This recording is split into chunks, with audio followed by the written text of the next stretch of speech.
So we'll start with the rainy season and then we'll go to the autumn season. So when it starts to rain, the sky gets dark, and then there's lightning and thunder. And Sukadeva Goswami describes or use that as a metaphor to compare the sky as our soul, and our soul is covered by three gunas actually. It's There's goodness, passion, and ignorance in everyone. Um, and the lightning is compared to goodness, the thunder is compared to passion, and the dark blue clouds are compared to ignorance. And then during the sunny summer, the water from the lakes and ponds were all evaporating. And Sukadeva Goswami nicely compares that to the government or the king that collects taxes from the people. So it's taking the wealth of the earth. So that is the comparison given. And when it rains, it's like all the collected taxes are being returned as welfare to the people, like with nice roads, um, may, taking care of the health of the citizens. So in many countries, healthcare is free, not in America, and all because they collect taxes and provide free healthcare. They even do babysitting services. So all the welfare that the king or the government does is uh, is like the rains that come down, and the clouds are compared to merciful people who give charity without without even looking at who needs or who doesn't need. So the rain falls everywhere. So this is the clouds are compared to nice charitable people in this world. And then the here in this picture we see that the weeds are being removed so that good crops can grow. So this is the because of the government or the king, um, you know, letting his energy flow through nice workers for the king, who is ensuring that there would be a good crop for everyone. And then uh, the earth was dry before the rains. So that is compared to all the problems a person has in this world. And then by the prayer, finally the rains come and take care of them and protect them by giving them abundance of food. So the rains come as fruit of austerities conducted during the summertime. So then there's a fully nourished earth with green vegetation.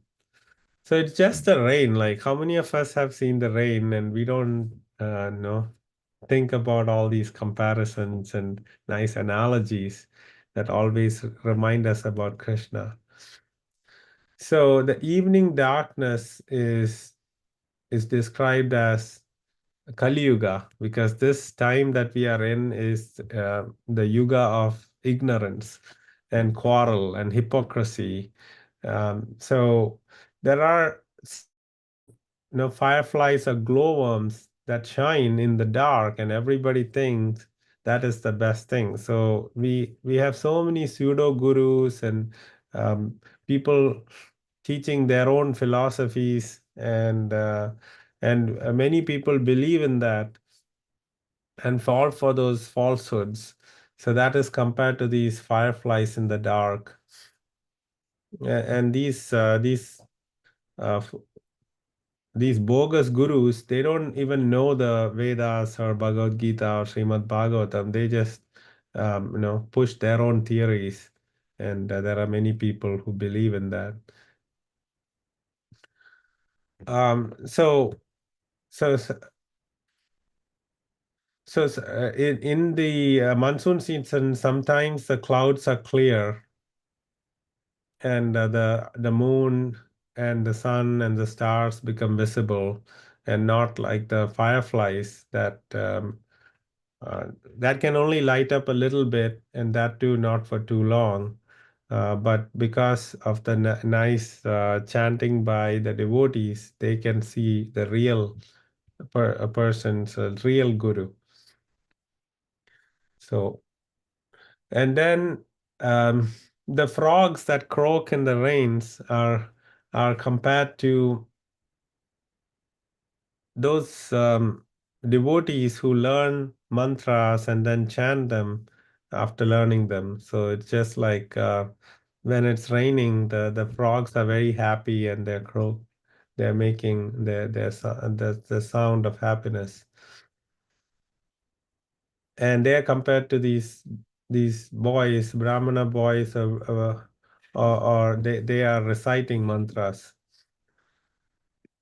And then once it rains, the parched ground that we saw before becomes nice with a lot of vegetation. There is an insect that's black and red. It's called Indragopa, and there are mushrooms that grow in grass. So this is like a big procession of a king or a rich man. Um, so um, when there is rain, there is abundance, and everybody's happy, and there is a festival, just like a procession of the king passing by. The rains gave a lot of happiness to the farmers, because watering the plants is a difficult job, but when the rains itself come and irrigate their plantation, they can get a good crop.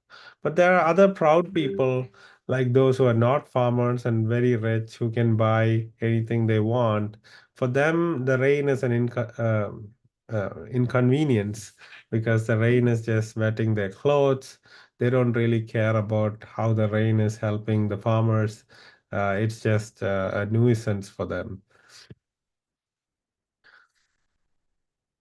And then, the water swell when it rains, and it's very agitated. And when it meets the ocean, the rivers, are overflowing, and when they hit the ocean, there's a tumultuous, um, you know, the water mixing and whirlpools forming and all that.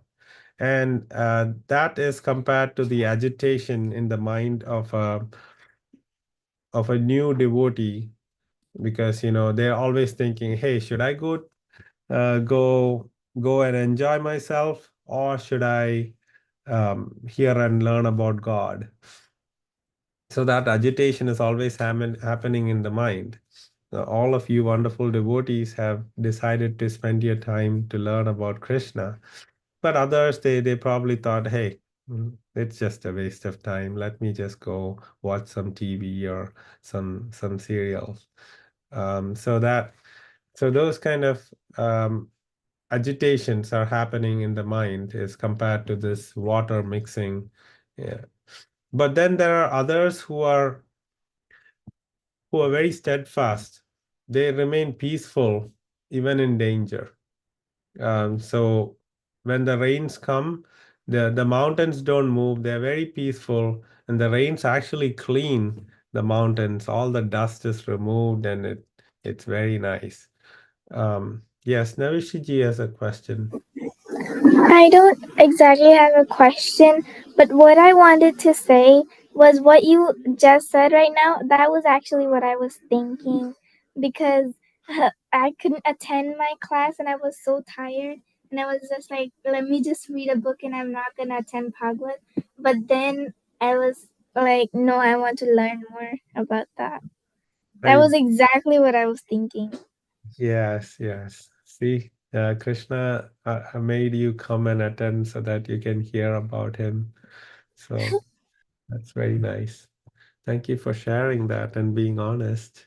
And we are so happy that we can have your association and you made the decision to come be with us for an hour.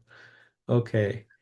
So now, after the rains, the path gets covered with weeds, because not many people are walking. They're all indoors mostly, and the grass covers the path.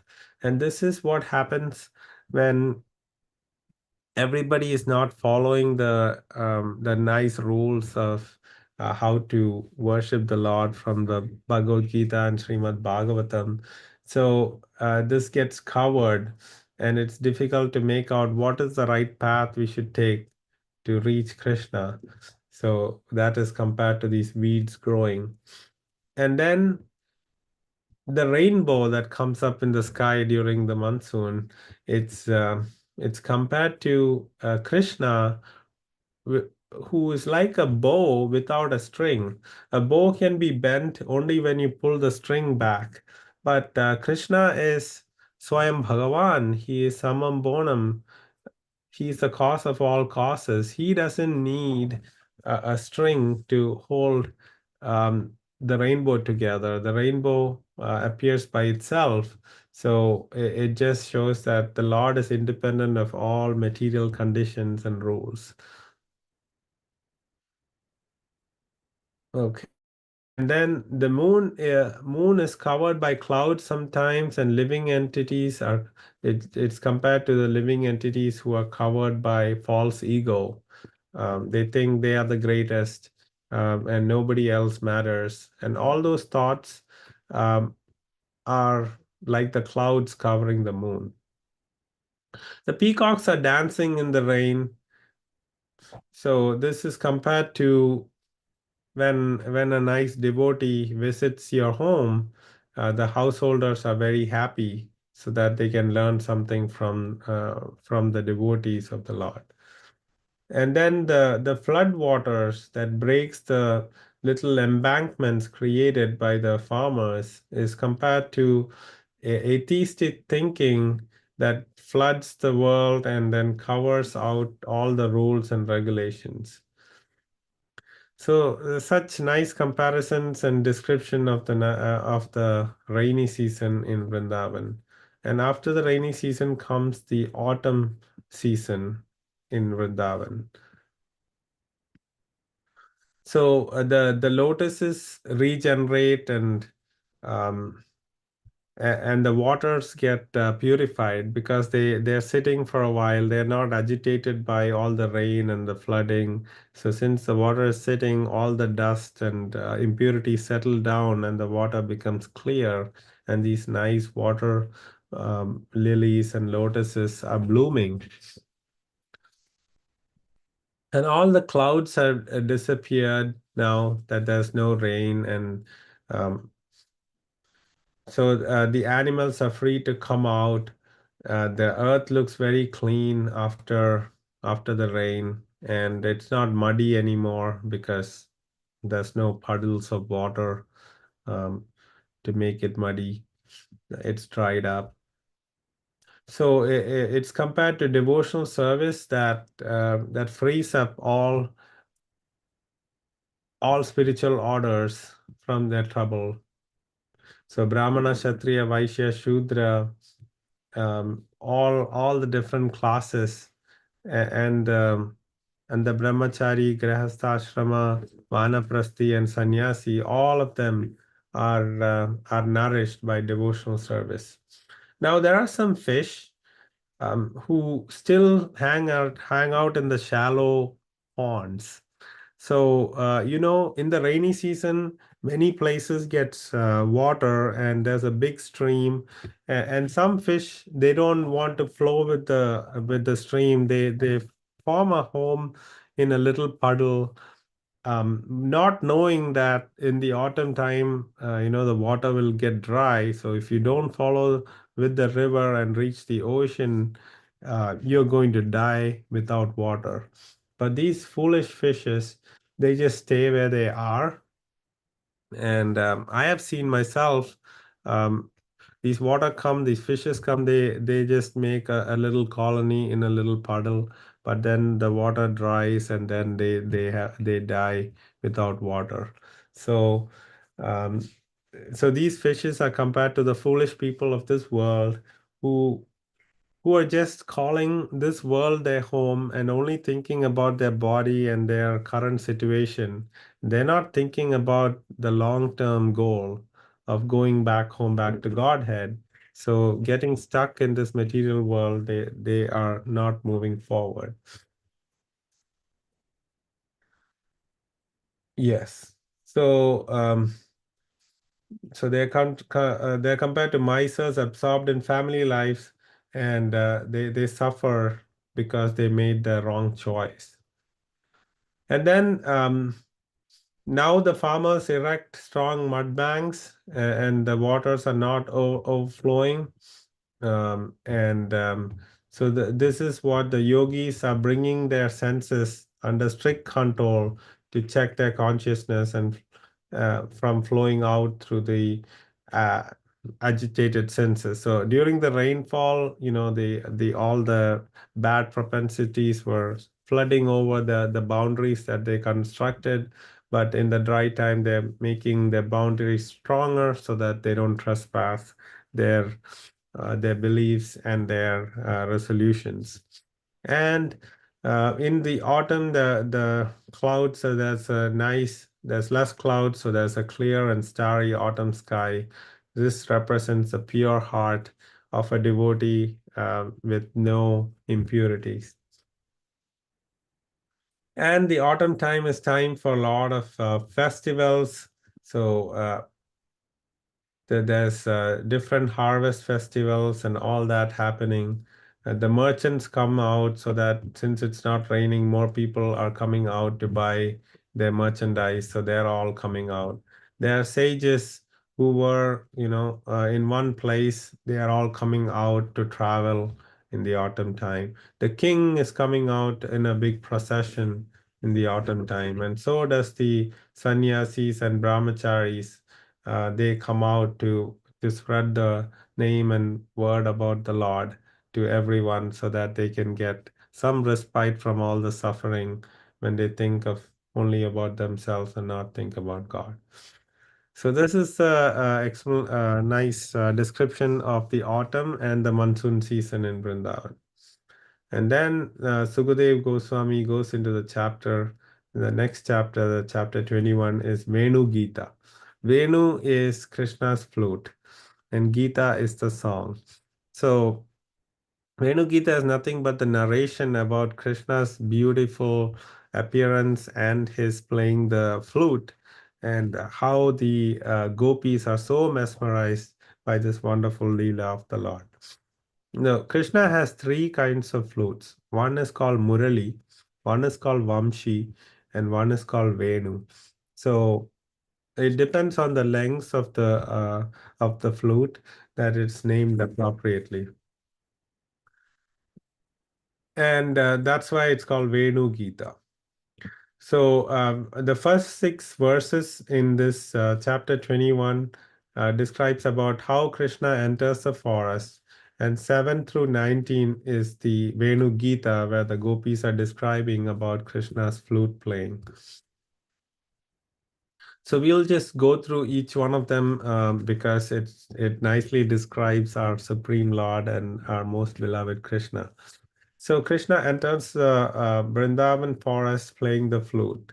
So the lakes and rivers and hills uh, of Vrindavan are resounding and echoing the sounds of the maddened bees and the flocks of birds moving about the towering trees. So in the company of the cowherd boys, Balram and Krishna enters the forest, and while herding the cows, he begins to vibrate his flute. When young ladies in the cowherd villages of Raja heard the song of Krishna's flute, which arouses the influence of Cupid, some of them privately began describing the qualities to their intimate friends. So the gopis come together and they're describing about Krishna's flute. Yes. So there's no time to read the Sanskrit, so we'll just go through the translations. So this verse 5 represents Krishna is wearing a peacock feather ornament upon his head, blue karnikara flowers on his ears, a yellow garment as brilliant as gold, and the Vaijayanti mala. Vaijayanti garland is wild forest flowers that Krishna wears on his neck, exhibits his transcendental form as the greatest of dancers. Krishna is a wonderful dancer, Natavara. So that's one of the names of Krishna. And he enters the forest of Vrindavan, beautifying it with the marks of his footprints. And Krishna doesn't wear any shoes because he doesn't want to wear shoes when his cows and calves are not wearing shoes. So he filled the holes of his flute with the nectar of his lips, and the cowherd boys sang his glories.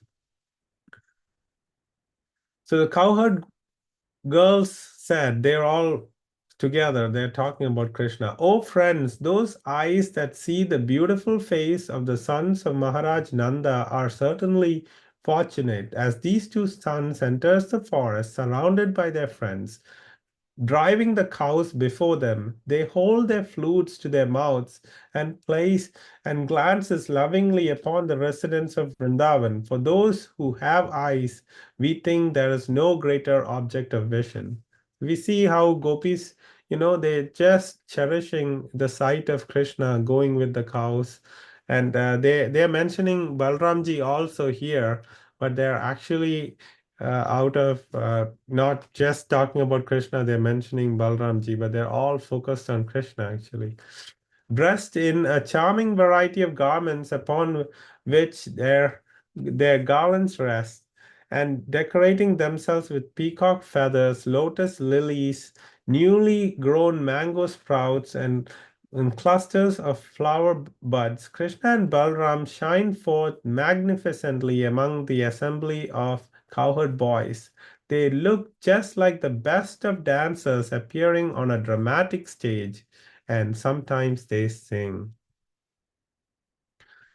And about the flute, the gopis are complaining about the flute. Why are they complaining about the flute? Flute, my dear gopis, what auspicious activities must the flute have performed to enjoy the nectar of Krishna's lips independently and leave only a taste for us gopis for whom the nectar is actually meant. The forefathers of the flute, the bamboo trees, shed tears of pleasure. His mother, the river, on whose banks the bamboo was born, feels jubilant, and therefore her blooming lotus flowers are standing like hairs on her body. So the flute, they're thinking about the parents of the flute, how happy they would be that their son, this flute, is always with Krishna, and Krishna is playing the flute, and the flute is nothing but a bamboo stick with some holes in it. But it is, though it has nothing, when it comes to Krishna's lips, all the wonderful ragas come out of the flute. Oh, friend, Vrindavan, each gopi around sitting together are talking about Krishna's flute playing. Oh, friend, Vrindavan is spreading the glory of the earth, having obtained the treasure of the lotus feet of Krishna, the son of Devaki. The peacocks dance madly when they hear Govinda's flute, and when other creatures see them from the hilltops, they become stunned. So, everybody stops what they're doing and they're listening to Krishna's flute playing. B- So then they talk about the does and the bucks. These are the deers. So the male and the female deer both come to enjoy Krishna's flute playing.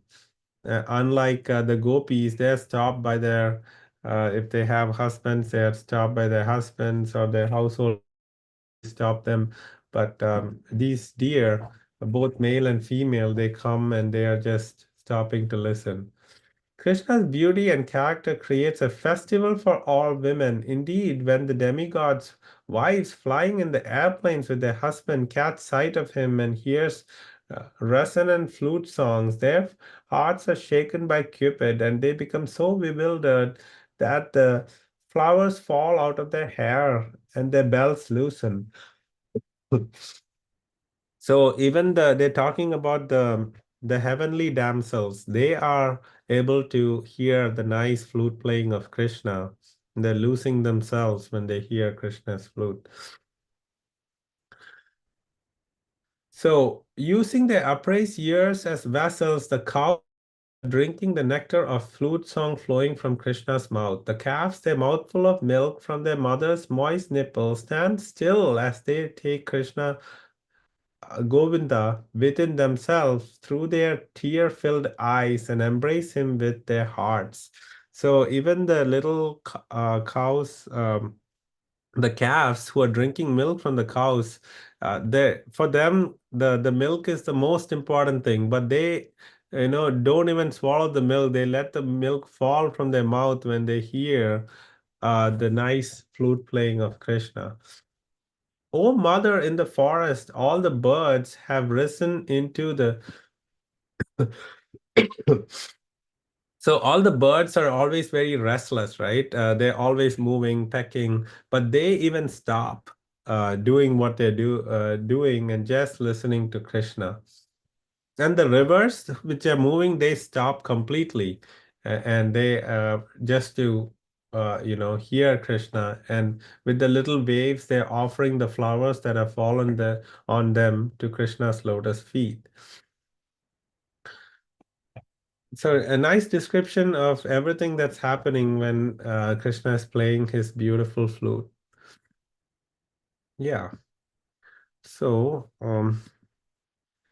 and then the tribal ladies, they are just looking at Krishna's lotus feet footprints on the ground and taking the nice kumkum that fell, and then they're taking that kumkum and smearing on their bodies.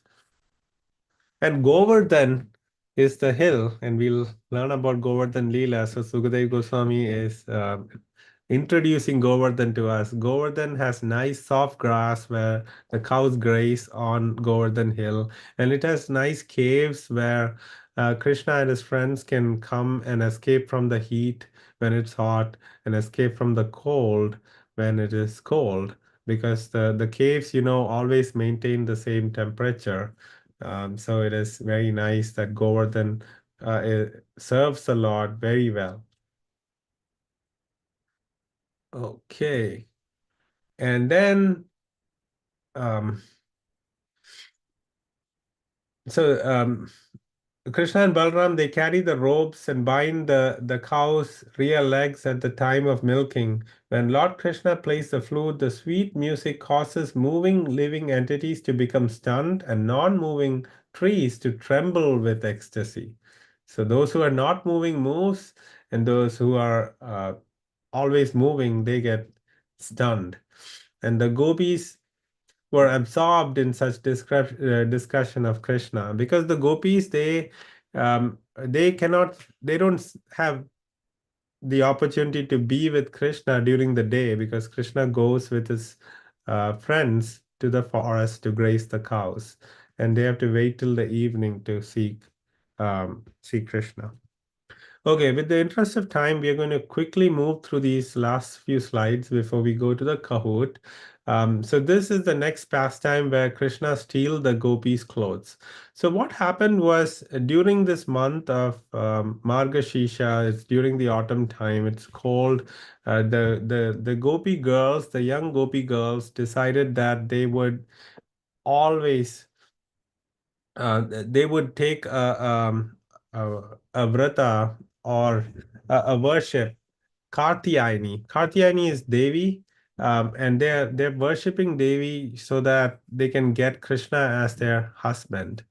So every day they wake up early and they only eat non-spicy khichdi, and this is just dal and rice without any spices in it. So it tastes very bland, but they're doing all these austerities so that they can get Krishna as their husband, and they worship Mother Katyayani with nice sandalwood pulp, lambs, fruits, betel nuts, leaves, etc. So always chanting the name of Krishna, and they're following this nice sacrifice so that they can get Krishna as their husband. So Krishna, he's less than 7 years old, and he wants to fulfill the young gopis' desires. So he comes um, where they're bathing, and he has a few toddler friends who are just 3 years old, and all the gopis who are in the pond had put their clothes in the banks, and they went skinny dipping in the water. So that means without any clothes or covering, they just went into the water. So then Krishna slowly, without them knowing, took all their clothes and climbed up this tree and put all the clothes there. And when the gopis saw that Krishna had taken all their clothes, they were they were like, Krishna, give us back our clothes. What are you doing? And Krishna said, no, you have to come out and raise your hand and pray to me, and then only you can get your clothes back. So Krishna is doing this mischief as a young boy, but that just to um, accept them as their husband. He was doing this, and just to fulfill the worship that they were doing to Mother Katyayani, he did this leela. And this shows that for a girl, her body is always covered, and that is uh, something that she doesn't show anybody. But to Krishna, because he's the Supreme Lord, they fully surrendered themselves and came out and got their clothes from him. So it shows that they're fully surrendered to him, and Krishna liked that they had given even their sense to cover themselves off to Krishna because he is the Supreme Lord. And Krishna returned all their clothes, and though the gopis felt they cheated, they knew that Krishna is their supreme personality of Godhead, and they're their worshipable Lord, and that he is accepting them as as his wives. So then after that we have Krishna then playing with his friends, and he's describing how the trees protect Vrindavan from the heat. And he has this nice verse that says, the tree always protects everyone it from the heat. And then when people need wood, they cut down the trees are always in a serving mentality to others. So Krishna gives the analogy that every living being should perform welfare activities for the benefit of others with their lives and wealth and intelligence and words. So he's comparing what an ideal person should be like these trees of Vrindavan. And before we close for today, we'll quickly describe another pastime where Krishna and his friends. Okay, Navishti ji has a question. I don't have a question, but over here when he was playing the flute, you told us he was playing the flute, and I just realized that when you were telling us, I made this drawing of Oh, you're such Krishna. a nice artist. Wow, Thank that's you. Krishna and his nice flute. That's beautiful. Thank you for sharing that with us Thank today. you. Very timely for the Venu Gita we discussed. And you have rendered the nice pastimes of Krishna in a nice picture. So thank you for that. All right. So this last pastime, and then we'll go to the Kahoot quiz. So the Brahmanas, so Krishna went into the forest, and all his friends were hungry. And Krishna said, "Oh, some Brahmanas are doing some sacrifices there, and they're doing their rituals. So just go ask them; they'll give you the food." But when the Gopa boys went there, the Brahmanas, they were too engrossed in um, their spiritual activities and the yagyas. They didn't even say yes or no. They just ignored the boys. And this shows that sometimes we get caught up in certain activities, and we forget the actual goal is to please Krishna. And so whatever else you're doing should be stopped, and we should take care of Krishna. But when the Gopa boys came and said Krishna and Balram are hungry, they didn't even care for them. So they came back sad and said, "No, Krishna, we are still hungry, and the Brahmanas didn't give us anything." because they were busy with their sacrifices. Then Krishna and Balram said, just go to their wives and you'll get what you want. When they went to their wives, the Brahmanas' wives were so happy to see and get this invitation to serve Krishna. And that was their life's mission. They've only heard about Krishna and never seen Krishna and Balram. So as soon as they heard that Krishna is hungry and they're getting this opportunity to serve the Lordship, they just took all the wonderful dishes they had cooked, and they just ran to Krishna. And the other Brahmanas were trying to stop them, but they just didn't listen to them, and they just ran to feed Krishna. And it said that that is compared to the river going to meet the ocean. And and the gopis really were happy to serve the Lord. And they were seeing Krishna for the first time, and they're describing his complexion was dark blue and his garments golden, bearing a peacock feather, colored mineral springs, flower buds, and a garland of forest flowers and leaves. Krishna had these nice markings on his face, with minerals with different colors. So he's looking so beautiful. And then he had this nice peacock feather, and and he had the nice Vaijayanti mala on his neck, and all that. And he was dressed like a beautiful dramatic dancer. He rested one hand upon the shoulder of a friend, and with the other twirled on a lotus. So he's twirling a lotus, and this is the sight that the Brahmana Patnis or the Dwija Patni saw. Um, and he had lilies gracing his ears, and his hair was down over his cheek, and his lotus face was smiling. So the gopi the brahmanas wives, they came and they served the Lord.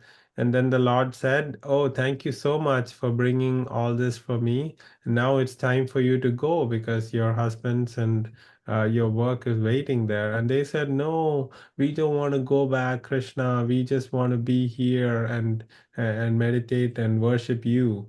But Krishna said, no, you have to go do your duty.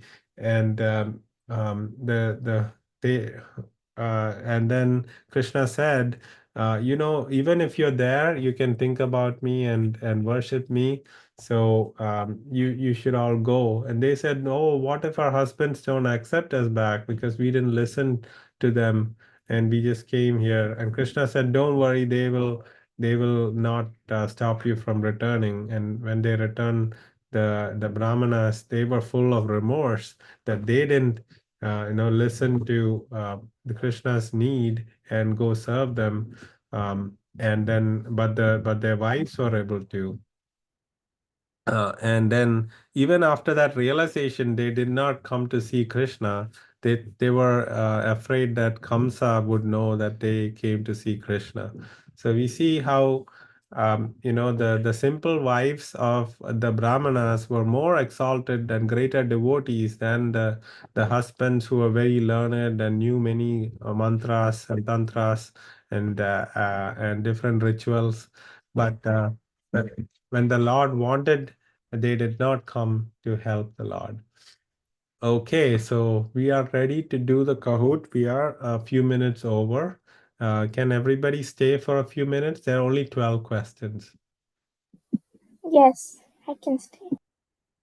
Yes, very good. So let's go into the Kahoot.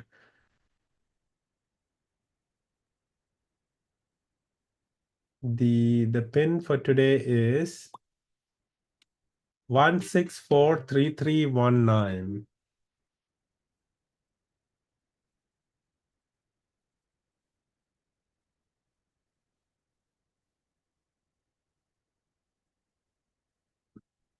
And if you have a phone, you can just scan this QR code and you should be ready.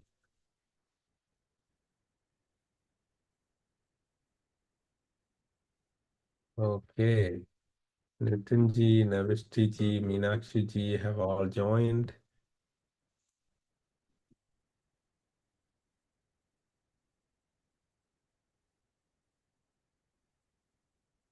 Okay. Looks like Ayana has also joined. So let's start. The first question is,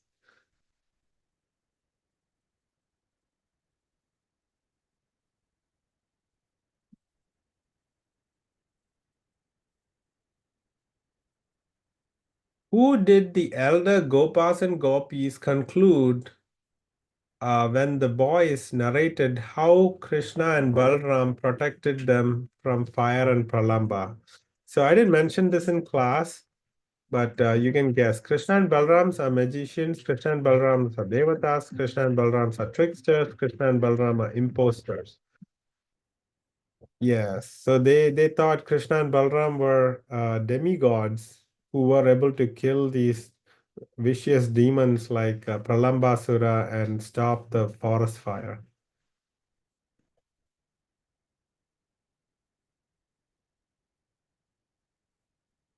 Okay, what are the lightning, thunder, and dark clouds compared to?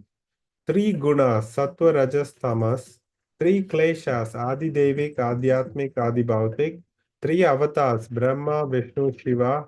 Three musketeers. So this is the description of the monsoon, and the lightning, the thunder, and the dark clouds were compared to, yes, lightning is sattvagun, and the thunder is rajogun, and the darkness of the clouds are the tamogun. Okay. Third question. The sun, clouds, and the earth is compared to dash, dash, and dash. King collecting taxes, merciful persons, one performing tapasya. Vrindavan, Mathura, and Jagannath Puri, Krishna, Radharani, and Yashoda, all of the above.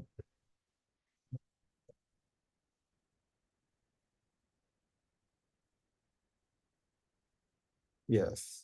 So we discussed how the sun, evaporates the water from the earth, and that was compared to the king or the government collecting taxes.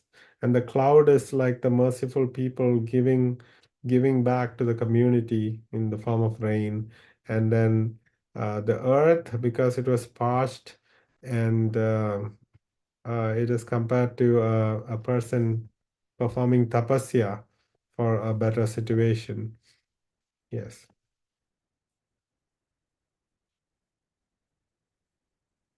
Okay, fourth question. What is all the sprouting on earth after the rain compared to? We discussed how the green grass comes out, there is a Indragopa insect and mushrooms that sprout. What is it? Yes, the royal parade of a king.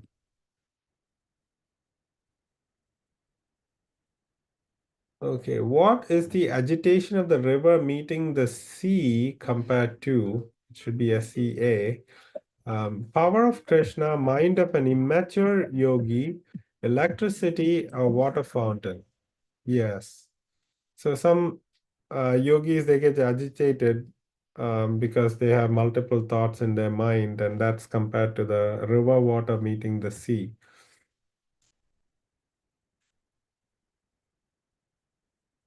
Okay. What are the powerful mountains compared to in the rain? Immature devotees, proud persons, rich person, devotees whose minds are absorbed in Krishna. Yes. So as opposed to the water from the river meeting the ocean, the the hills and the mountains are very peaceful in the rain. And they are the mature devotees. Okay, what are fishes that stay in the shallow water during autumn compared to? Divers, children, foolish men, devatas. Yes, foolish men, because they get caught up in what they're doing and they forget their real goal. And the puddles dry up and they die. Okay, who narrates the Venu Gita? Gopas or gopis or cows or Kamsa? Venu Gita is a description of King Krishna's flute playing. So we discussed many verses from Srimad Bhagavatam today, and who is narrating those verses is the question. It's actually the gopis. Gopas are playing with Krishna in the morning. Gopis, Vanili, if they are describing about Krishna's nice flute playing. Okay, why does the gopis complain about the flute? Flute is always with Krishna. Flute gets the nectar from Krishna's mouth. All of the above, none of the above. Yes, it's all of the above. Okay, Navishtiti has taken the lead. Why did Krishna steal the garments of the young gopis? To fulfill their desire to accept them as his wives, for fun, to teach gopis a lesson, all of the above.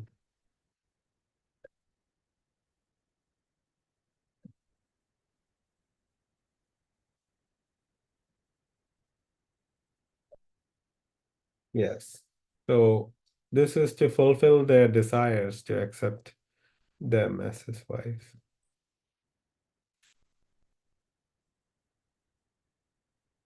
Okay, who came and served Krishna and Gopas food when they were hungry in the forest? The Brahmanas conducting rituals, the Brahmanas' wives, Yashoda from Vrindavan, gopis carrying milk and butter. So it's actually the Brahmanas' wives who came running with the nice preparations. Prabhuji, I misclicked. Oh, that's okay. You know the answer. That's what's important.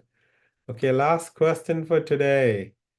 This is the place where Krishna steals the clothes of gopis. I didn't mention it in class, but you can take a guess. Vamshivat, Keshi Ghat, Varaha Ghat, Chira Ghat.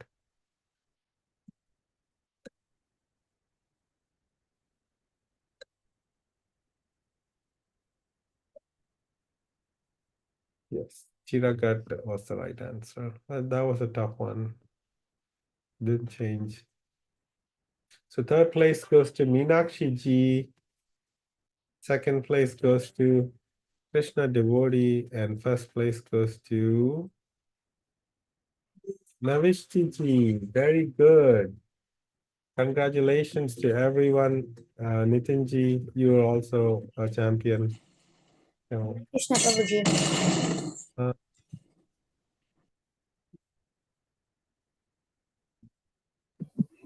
Hare Krishna Prabhuji. Hare Krishna, Vancha Kalpatarupascha Kripa Sindhu Evacha Patitanam Pavanipyo Vaishnavipyo Namo Namaha. Have a great, wonderful Krishna conscious day.